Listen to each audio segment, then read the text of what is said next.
Hey, I'm Quincy and I'm a radio personality, but just like you, I'm always wanting to make better health choices for myself and of course for my family. Now that's why I've teamed up with my friend Dr. Dean Tindall and the fine folks of New Life Naturopathic, the creators of new-lifeweightloss.com, to bring you a podcast focused on giving you the information you need to make the best health decisions for you and your family.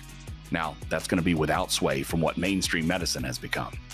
Now, this podcast, Pursuit of New Life, we're going to release one each Friday. And we're going to focus on debunking the mainstream medicine myths now associated with naturopathic, holistic medicine, while giving you clear insight into ways you can make your health a lifestyle and not a jump from fad diet to fad diet. Experts in the fields of biochemistry, chiropractic, physiology, women's health, and much more will weigh in on a range of topics, all designed to open your eyes, expand your knowledge, and bring you to new life. Now be sure to subscribe to Pursuit of New Life on all the podcast platforms, and also follow us on YouTube at newlifenaturopathic.com, and be joining us every Friday for Pursuit of New Life. Hello and welcome to another edition of Pursuit of New Life. We've got the New Life Naturopathic team here, and we're glad that you've joined us. We're so excited to share with you some more information, and we are looking forward to what you can learn. And of course, we always learn something new too. Of course, when we've got Dr. Tindall around, it's hard not to learn, right? So we're looking forward to what we can learn today. But we would love for you to subscribe and share on whatever podcast platform you enjoy, and that would be Pursuit of New Life on every podcast platform. And then also Pursuit of New Life can be found on the New Life Naturopathic YouTube channel. We also have our friend Karen Lacefield, who has returned to New Life. So I'm on both of these. Every now and then, New Life is thrown in there, so I can say either one at any given time.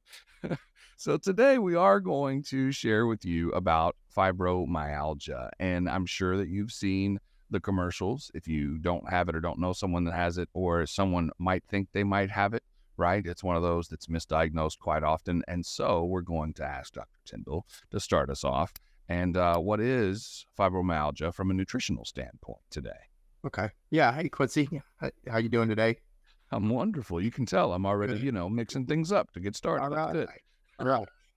Yeah. From a nutritional standpoint, fibromyalgia is it's a disruption of the Krebs cycle inside the mitochondria. Everybody's like, basically Krebs cycle is how we take glucose and we turn it into what we call ATP.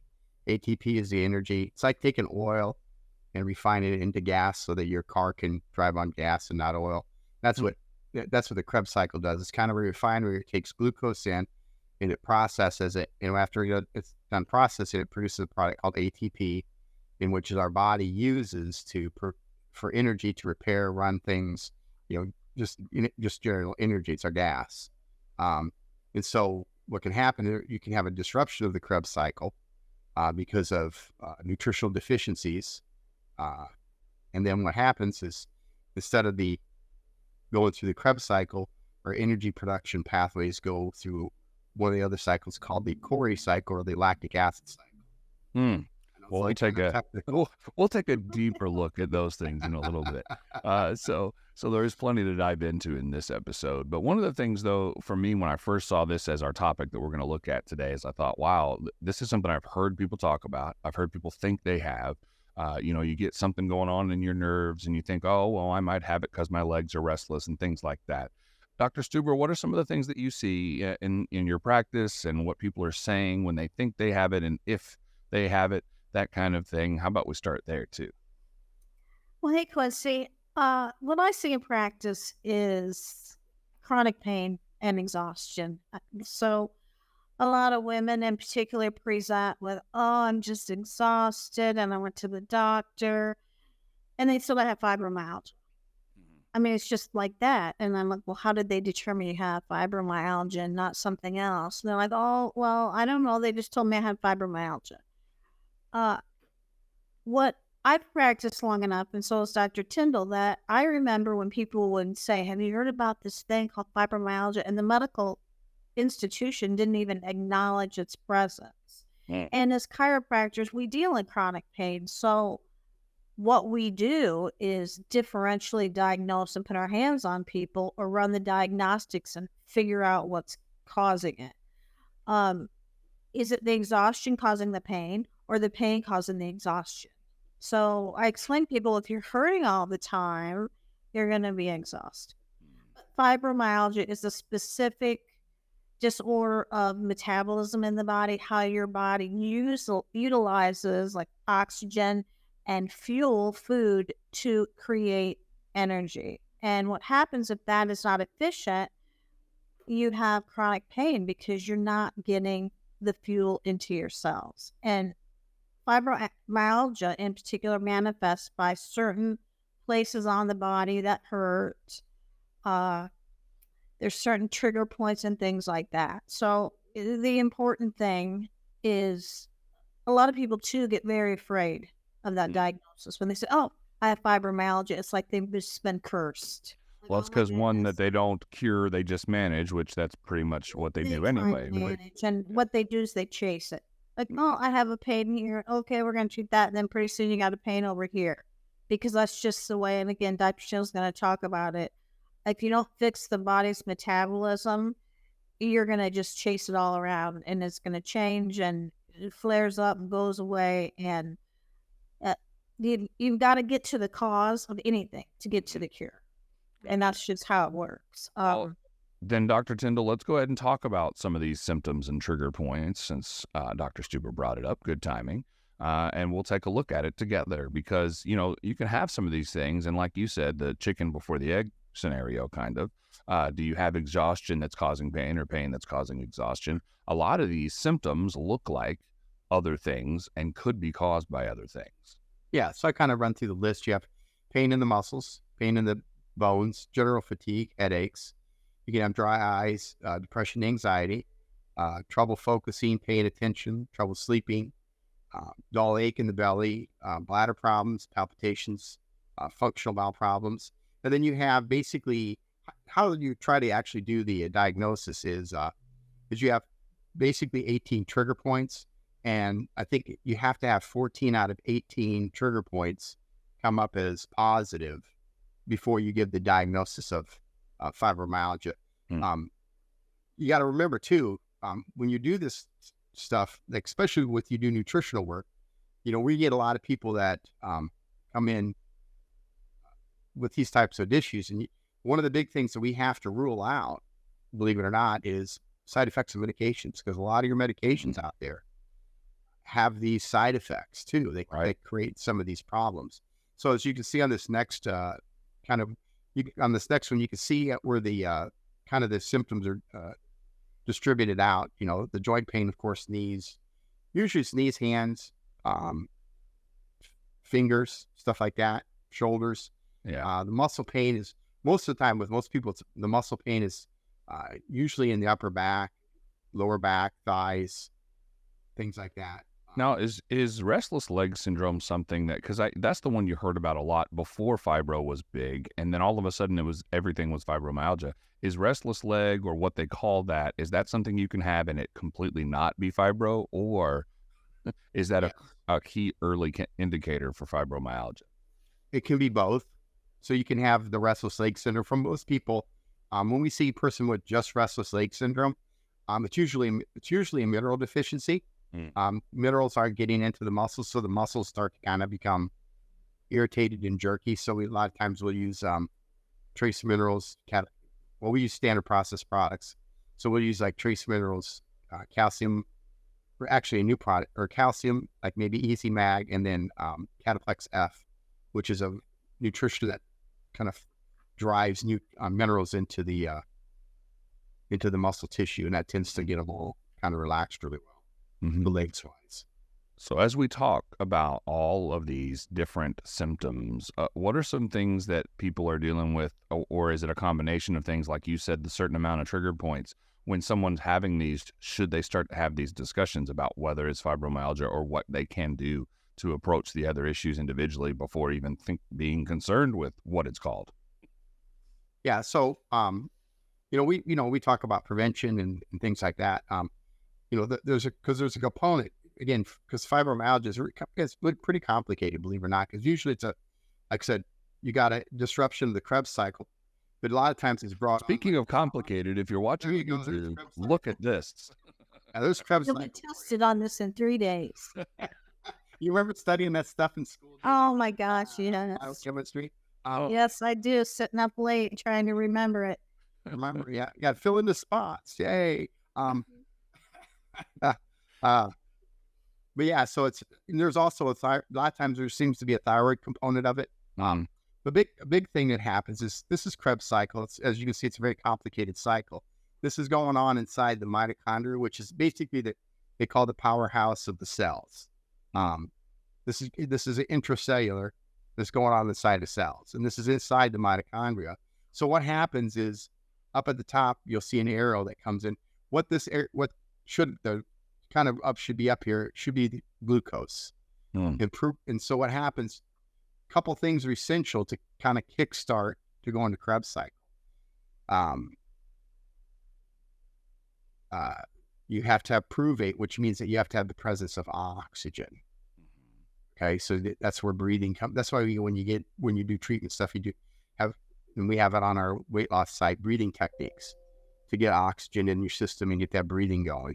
Okay, but the other important factor in here is acetyl-CoA, which is a compound that's made to drives the energy of the Krebs cycle to get it going. And acetyl-CoA, how nutritionally you have to have thiamine B1 thiamine, real B1 thiamine, not synthetic, because synthetic doesn't really work on it for some reason. Just probably because it's not the original compound. But if you don't have either one of these, your body can't go into the Krebs cycle, so it goes into the Cori cycle or the lactic acid cycle. So as you can see, as it goes in, purpose of this is to make ATP. So you also have to have water. Also, you have to have CoQ10, which is why when people are on statin drugs, you don't produce CoQ10 and statin drugs. Now, I've heard of CoQ10 as a supplement. Is that something that it is? Yeah. Okay. Yeah, it's a supplement, but your liver also makes it. But CoQ10 when you're in the cholesterol. Cholesterol is a building block. Okay, so it's a precursor for all your hormones. It's a precursor for like vitamin D. It's a precursor for a bunch of different stuff. So I tell people it's like wood. I bring in raw wood, and then I can take that wood and I can make a whole bunch of different stuff out of it. I can make chairs, tables, windows, doors, anything you can make out of wood. And that's what cholesterol kind of is. And so when you give a drug like statin drugs that blocks your body's liver's ability to produce cholesterol, then you start making just other disruptions within the body. That's why you have all these side effects. And that's why when you take cholesterol medications, you also see muscle breaking down, muscle, weakness, fatigue, things like that. Because what happens is it just also disrupts the Krebs cycle. See, so that's where you have to understand what you're doing with this. Because if you're taking a statin drug, you can do all the nutrition work in the world until you get the person healthy enough to get them off the statin drug. Well, that's speaking of something that's misunderstood. Cholesterol is another one. Yeah. Yeah, cholesterol is completely misunderstood. And yeah, that kind of comes back from the sugar industry buying off a bunch of researchers from Harvard. They got bribed to basically say that that fat was the problem and not sugar was the problem for heart disease, which then set a foundation of everybody. Oh no, fats are bad for you. It's not. It's always been the sugars. It's always been the simple carbohydrates. And the reason we're seeing an uptick in a lot of this stuff is because two things taste good on our tongue: fats and carbohydrates. Yeah. Proteins don't. That's why if you buy a sirloin steak, it doesn't taste as good as a ribeye steak, because the only difference really is fat content.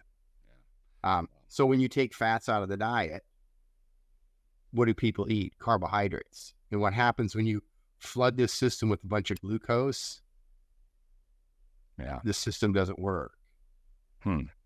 So there's a lot of things. That's why when you approach the treatment and working with somebody who has fibromyalgia, that's why you have to do a pointed approach. You have to work on the dietary stuff. You have to look at, is there thyroid involvement? You have to look at, are these people any medications? Because usually if the diet's bad, they're going to be on the medications. And so it's a complicated process to get through. But most people, 6 months to a year, if you get them eating healthy and get them all the right supplementation and things like that, guess what? They do really, really well. Well, I was going to say, when you get to where you're treating the symptoms instead of just trying to put them at bay, and you try to find out what's actually causing them instead of just, Band-Aids and, sick care, as we've talked about before. So, we've gone over this complicated looking thing here. You said when that's not working right, then fibromyalgia starts doing something else. And we see glucose all over this one. And then, we're talking about sugar again. Yeah. So what happens, the glucose is released. It goes through the Cori cycle, which then you get pyruvate. And then what happens, this is where you get the pain. It's the lactic acid. Okay. That's where the pain comes. Because what happens is lactic acid can build up in the muscle. Okay. So when that lactic acid builds up in the muscle, it's like this. If you went out and ran a mile tonight, you're not used to running. You go out and run a mile tonight, and the next morning you wake up and you're what? Very, very sore. Very stiff and very sore. Like, oh man, welcome to fibromyalgia. That's what, if you want to know what somebody's feeling or going through, that's what they're going through, but they are going through that every day. And it doesn't matter what they're doing. That's what they're feeling. You said, I'm not used to running, or you meant the general you. If I'm running, you better run. That's just, I'm not going to be running very often. Yeah. So, but basically what it is that lactic acid builds up in the muscles, and then what happens, it's kind of a cascade effect.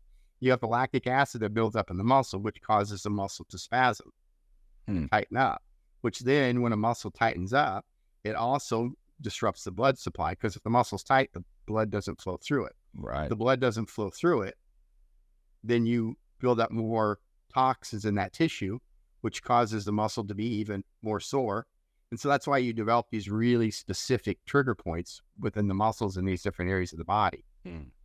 So what you have to do is you have to do things to break up the lactic acid, and you have to do stuff to address the muscles. That's where like chiropractic comes in with really well with it. Why acupuncture is really good with it. Like some of the things we do, like red light therapy is really great for it. PEMF therapy is really great for it.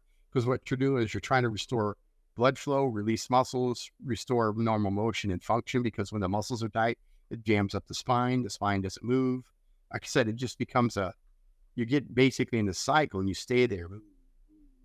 Well, I mean, just like your analogy about running, a lot of people, when they start to try to run or start to get back into a good routine, they feel that pain the next day, and then they don't necessarily want to do it again. So if you're in this fibromyalgia thing, and you're feeling this pain all the time, you don't want to do anything. Yeah. And then that doesn't do well for anything either. Yeah, because when you don't move, it has to do neurologically. So it's neurologically, if you don't move, then there's a kind of a gate theory of pain. And there's also, when we move, I'm getting a little technical here. We have type 1 afferent fibers that when we move, we're seeing where we're at in space. We have to know where we're at in space. So when we're moving, those nerve fibers are firing off. Well, when they're firing off, they block your C-type fibers, which carry pain. They're unmyelinated fibers. They're very slow. So that's why when you hit smash your toe, you go, ow. Yeah. Okay. So there's a little delay because it's a slow getting to the brain. So if you're moving, this is why chiropractic again works. Exercise is really good for fibromyalgia or any type of pain, because it's about restoring joint motion. If I restore joint motion, I fire off these type A afferent fibers, which then blocks pain from coming into the nervous system. That's how like a TINS unit works and some of that other stuff. So you said it's a slow response for pain. So this explains why stepping on a Lego is the worst pain ever, because that happens pretty quick. Well, parent thing. Okay, so when somebody comes in and you actually end up with a diagnosis of fibromyalgia, it's not just somebody that has diagnosed themselves from Dr. Google and all of that stuff. what's kind of the steps? I know you said it takes time. I know you said you start looking at nutrition, but for somebody that's looking at this and thinking, well, if this is such a big, complicated thing, how do I overcome if I've been told I have fibromyalgia? First step is you find doctors who know what they're doing. Okay. Not everybody knows. Medical doctors, I'm not trying to be, again, I'm not busting on medical doctors. They're great for certain things, but when it comes to actually health, they're pretty useless, because you're not going to correct physiology, because it's a physiology problem. You're not correcting physiology by giving a drug that messes up your physiology. And then you have the side effects that now create more abnormal physiology. Somebody give another drug and now has side effects plus drug interactions, which then creates more physiological problems. And that's why these patients continue to spiral downhill when they see traditional medicals, when they see, drug therapy or medical care, because they're not getting better. And that's why they come to us, because they're like, hey man, here's where I'm at. I've been diagnosed with this. I've been on this drug. I have all these side effects. I have all these problems. What do I do? Because I'm, could you imagine, feeling like that every day, where my body hurts and I don't feel like moving, and I have no get up and go, and my life is just miserable. And so that's where they're at. And then when we get them, again, we've talked about this before, we have to repair a lot of that other stuff, and we have to basically kind of work through all these different layers to straighten them out. So that's your first thing. You have to find somebody who actually knows what they're doing with it. And then the other thing is, I know it's follow directions. That's our biggest problem that we have with patients, and it really will attest to it, because especially when you tell people, you have to change your diet, the fear that comes across their face is it's almost, I don't know. I get a little frustrated with it.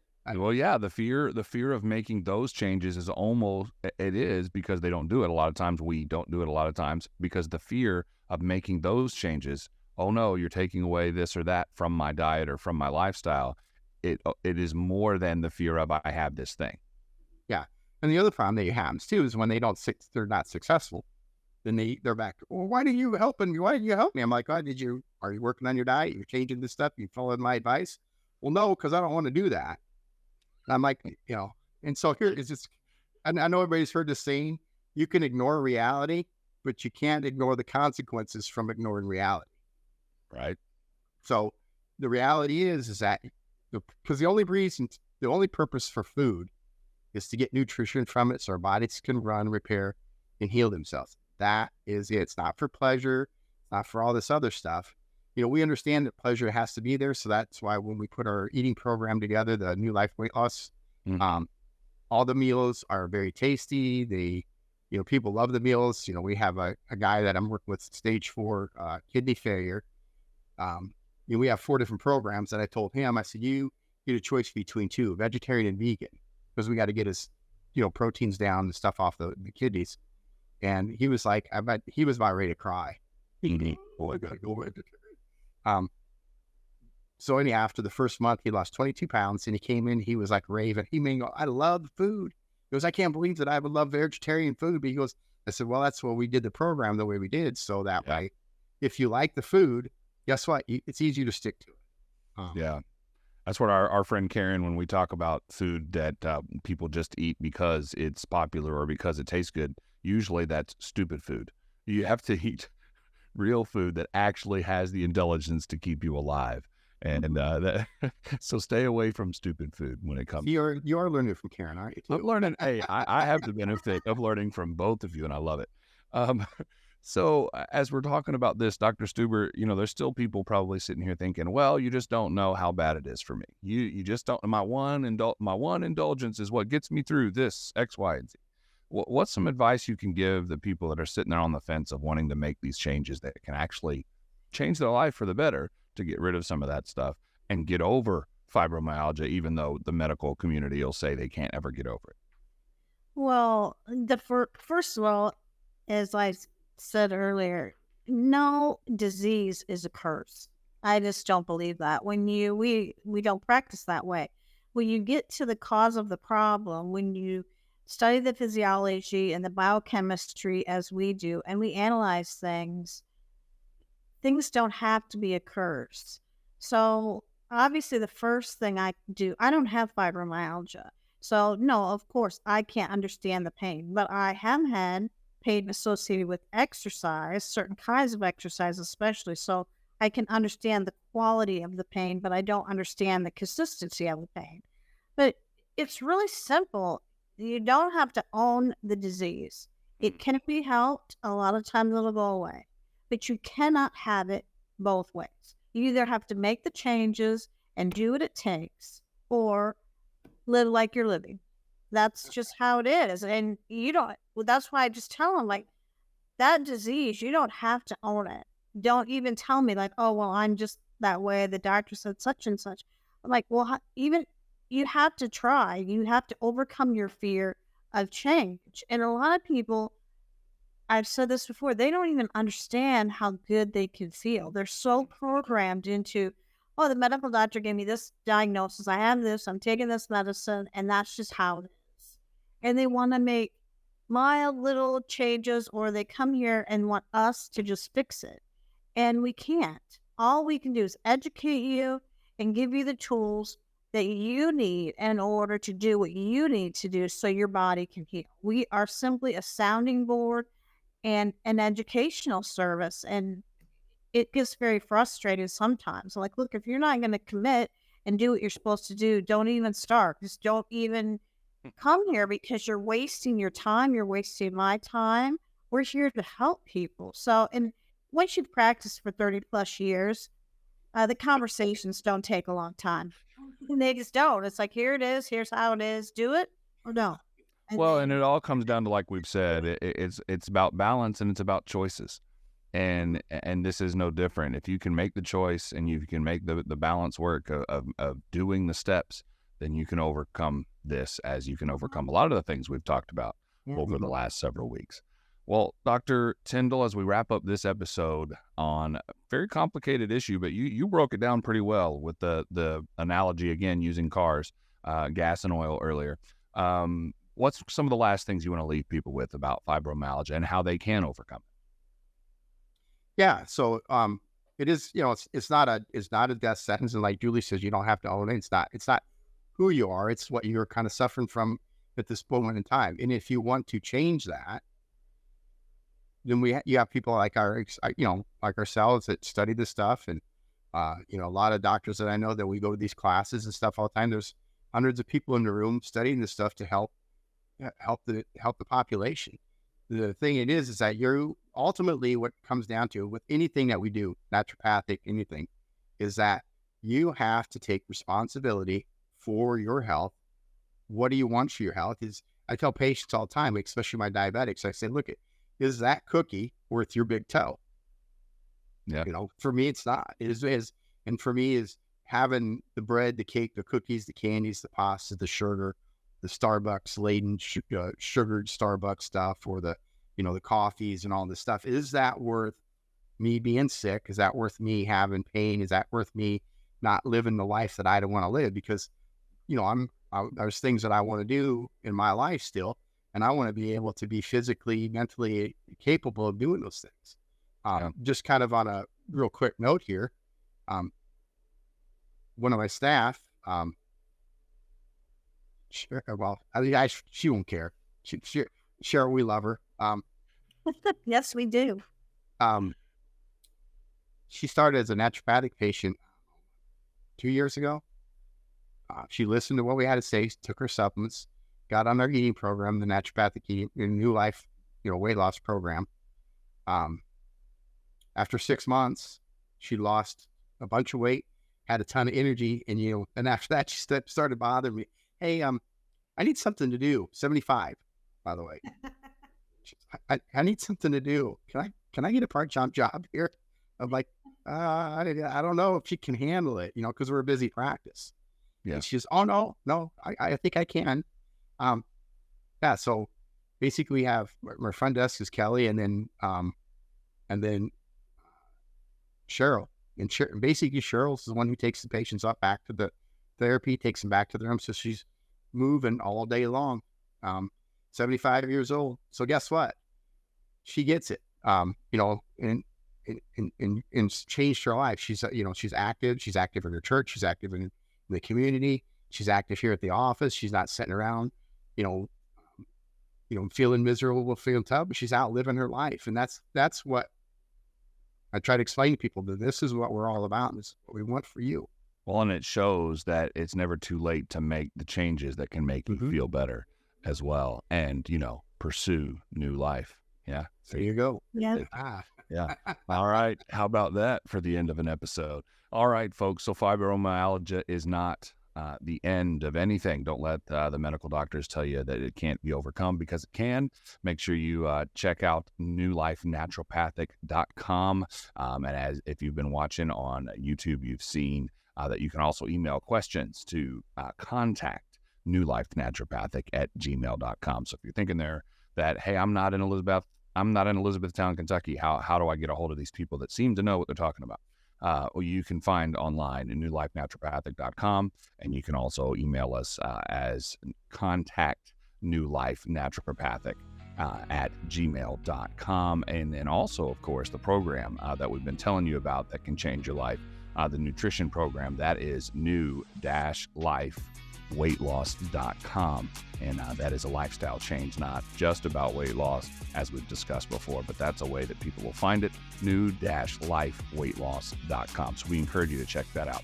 Of course, as we also encourage you to download and subscribe Pursuit of New Life on your favorite podcast platform, and find us on YouTube at New Life Naturopathic. So for the New Life team, we'll say goodbye for this episode, and we'll see you next time on Pursuit of New Life. Absolutely.